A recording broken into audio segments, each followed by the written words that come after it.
Good afternoon, class, and welcome to this class. This afternoon, we shall be looking at the groups in English. In our previous class, we are able to look at the units in English. And we stated that English has 5 units, which are the morpheme, followed by the word, followed by a group of phrase, followed by clause, and followed by sentence. And we submitted that the morpheme is the smallest unit of English language, while the sentence is the highest unit in English. We stated that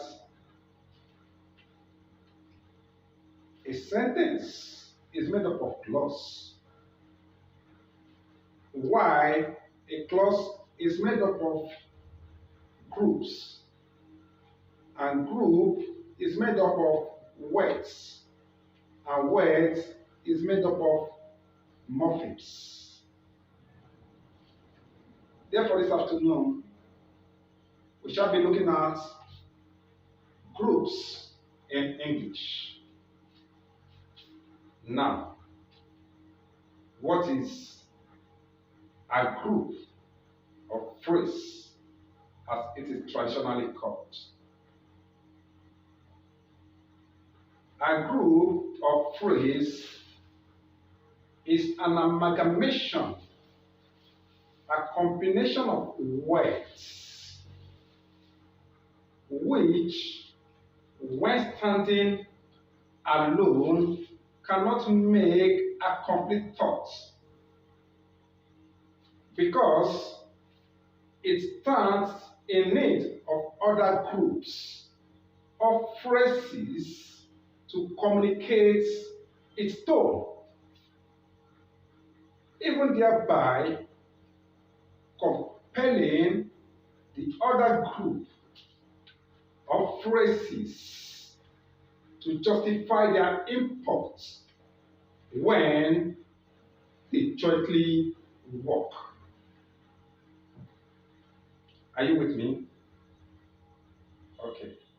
So a group is made up of words, 2 or more words. But some scholars have justified it that even a word can stand as a group.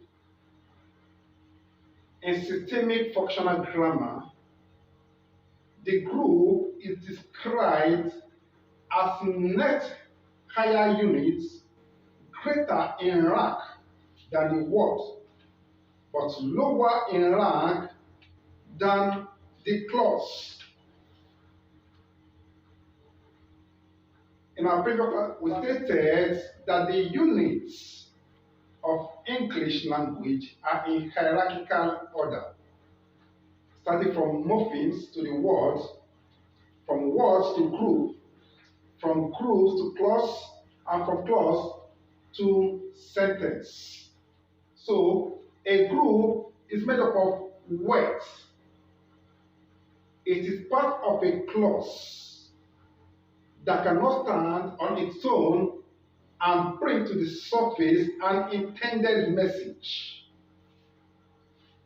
which literally means a group is devoid of clausal elements. But the unification of different groups lays the foundation of a clause or a sentence. Take, for instance, as I just walked into the class and I said, the map.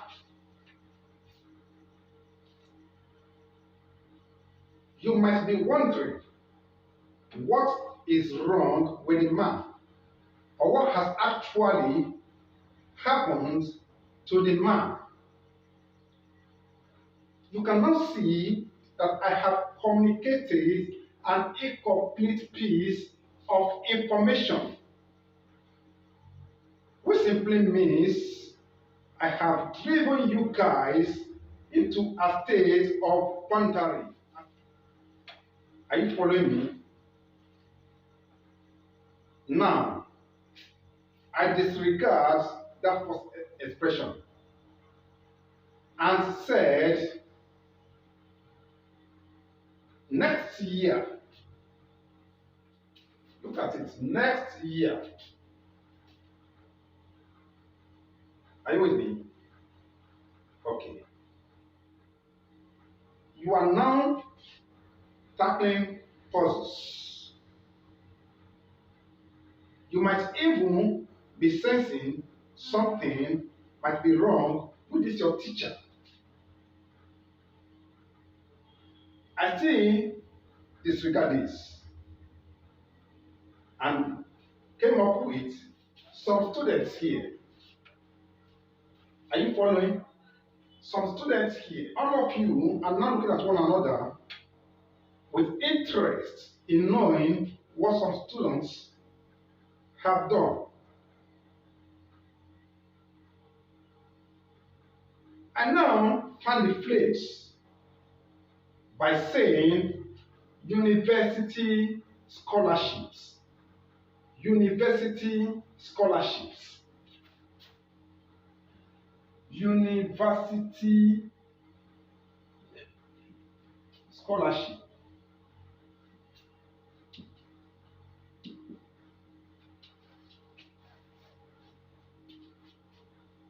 Are you following? And finally, I still disregard this and say, will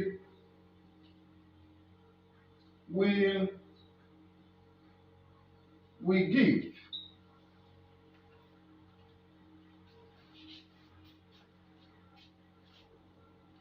look at all these expressions above. The man, next year, some students here, university scholarship, and will give.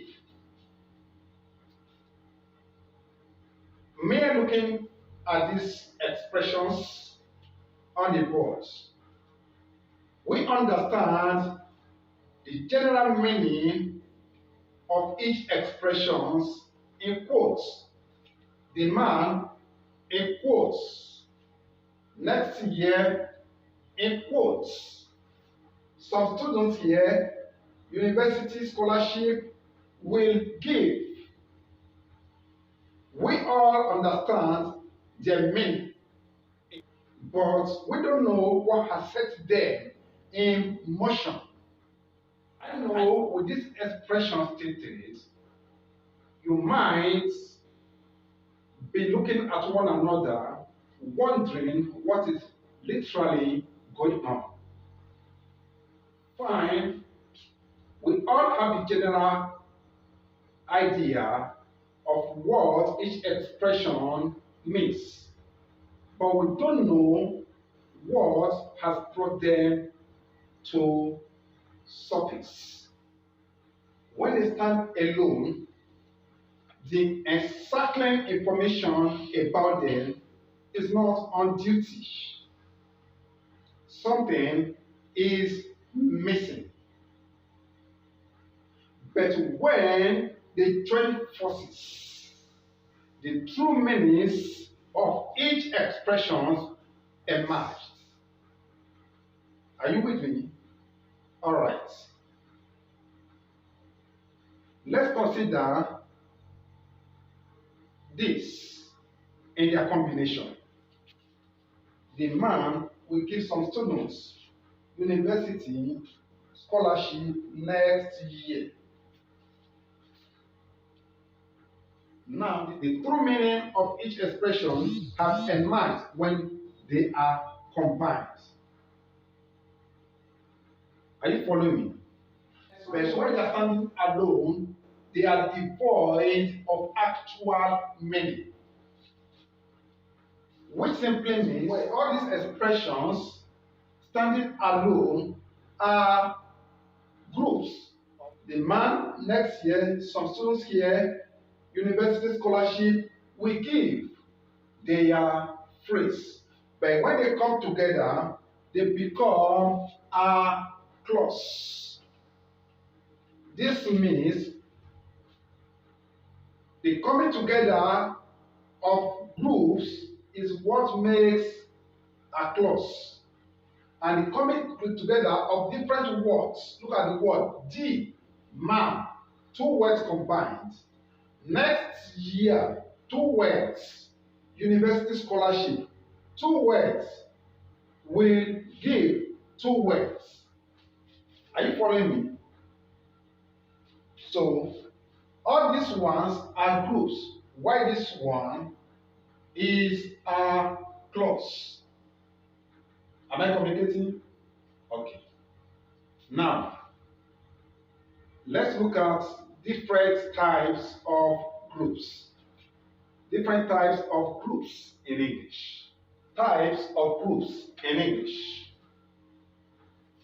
Traditional grammar identified 5 types of phrases or groups in English, which they termed nominal phrase, verbal phrase, adverbial phrase, prepositional phrase, and the adjectival phrase.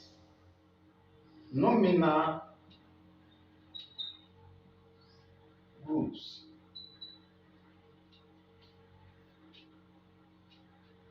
Nominal groups, verbal groups,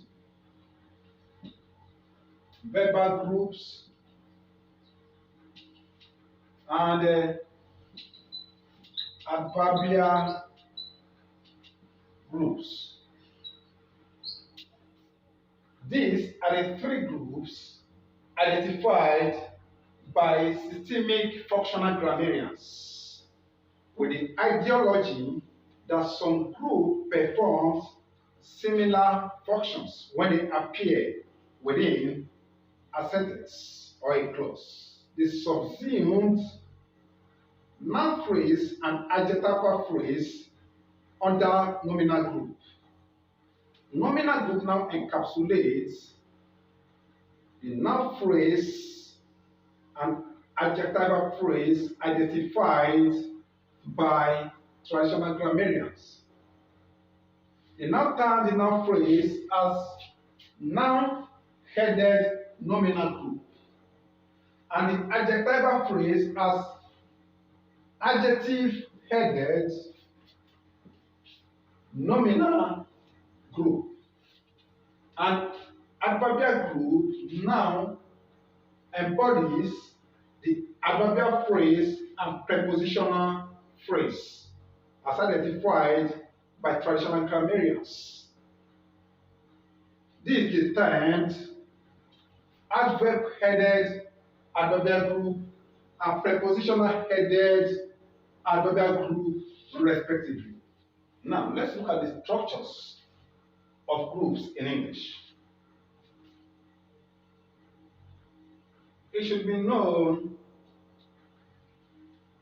that each group has a peculiar structure they assume when they appear within a clause. For nominal group, it has M, H, Q, M, H, Q as structure. M stands for modifier.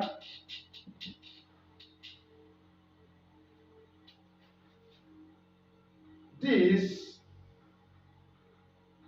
are a modified item. The item coming before the actual noun or adjective. H stands for the head word.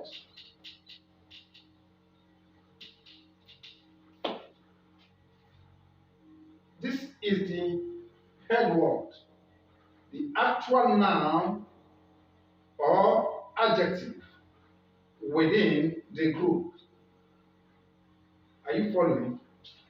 While Q stands for the qualifier.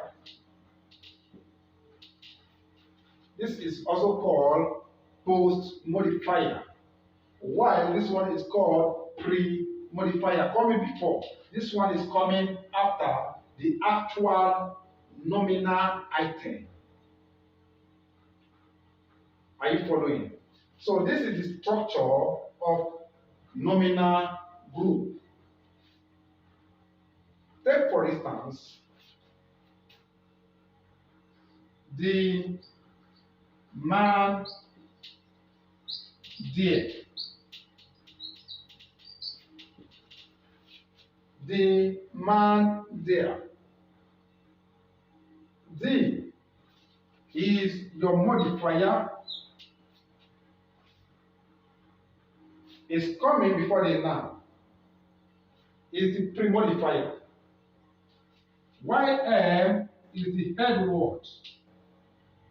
The actual noun being described, pre-modified. And this one there is the qualifier. The modifier, M, the head word, man, the head word, and there, the qualifier. All these words are nominal groups. Are you following me? Now, let's look at the structure of verbal group. Verbal group has this as structure: A, N, city, N, particle. A stands for auxiliary. Auxiliary. N stands for negator. City stands for catenatives. Catenatives. And L stands for lexical verb. Lexical verbs. YPT stands for particle. Are you following? Now let's consider this.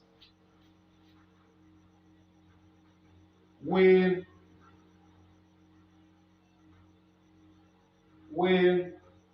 bring. Look at these two words. They are verbal group. Now this is your auxiliary and this is your lexical. This is the main verb and this is the auxiliary, which simply means the lexical is the obligatory items among the verbal group. Are you following me now? Let us look at this. Has not left. This is your auxiliary, and this is your negator, and this is your lexical verb. Are you following? Let us also look at this. Got killed. This one is catenative, and this one is your lexical verb. For more details on this verbal group, you can try and watch our video where we have done justice to the verbal group. Now, let us look at the structure of adverbial group. we were meant to know that adverbial group is divided into two: the adverb-headed adverbial group and prepositional-headed adverbial group. Now, the adverb-headed adverbial group has this as structure: T, A, L. T stands for temporal,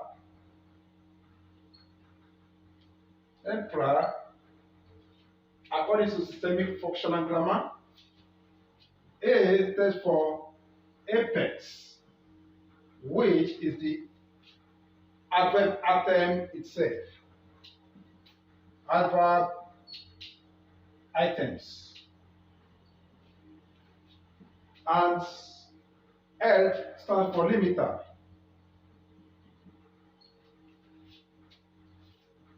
This is the structure of adverb-headed adverbial group.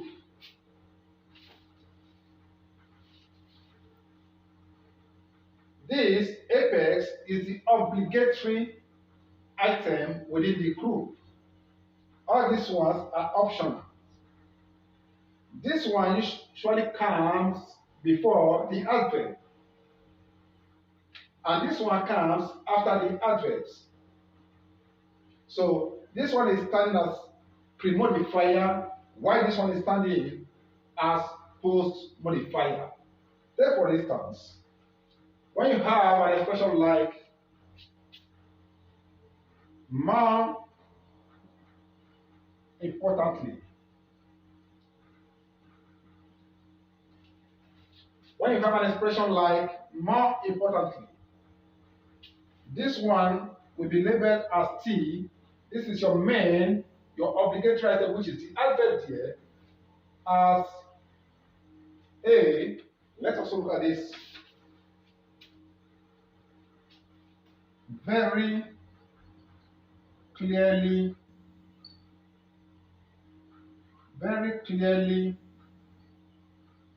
indeed. Very clearly indeed. This one is starting as the T. Clearly is the main verb here as A, and this one is standing as your L. Are you following me now? All right. Now let's look at preposition-headed adverbial group structure. This preposition-headed adverbial group has O, P, C as structure. Some scholars call this one B. They therefore have B, P, C. O or B. This one stands for before preposition,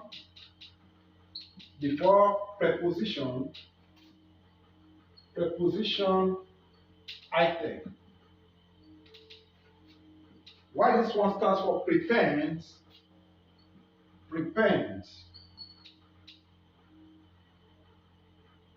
the preposition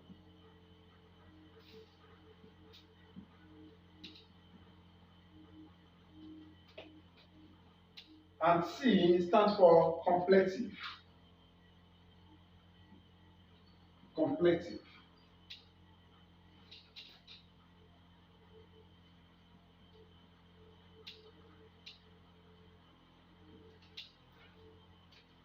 This stands for before preposition item. P stands for prepend, which is the obligatory item, which is the preposition itself. And C stands for completive, which is usually nominal group. Say for instance, in the class. This is prepositional phrasal group. In here is your preposition, which will be labeled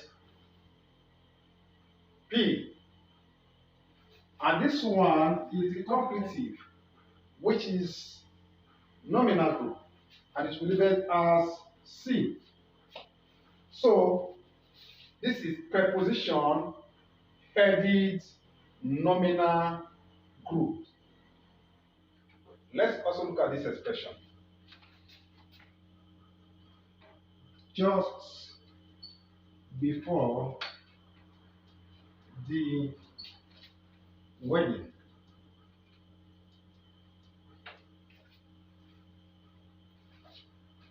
Let's look at the expression on the board. Just before the wedding. This is preposition headed nominal group. This is your preposition here, which is labeled P, and this one is before preposition. This one will therefore stand as your O or B, and this one is nominal group, serving as your completive. This one will be labeled C.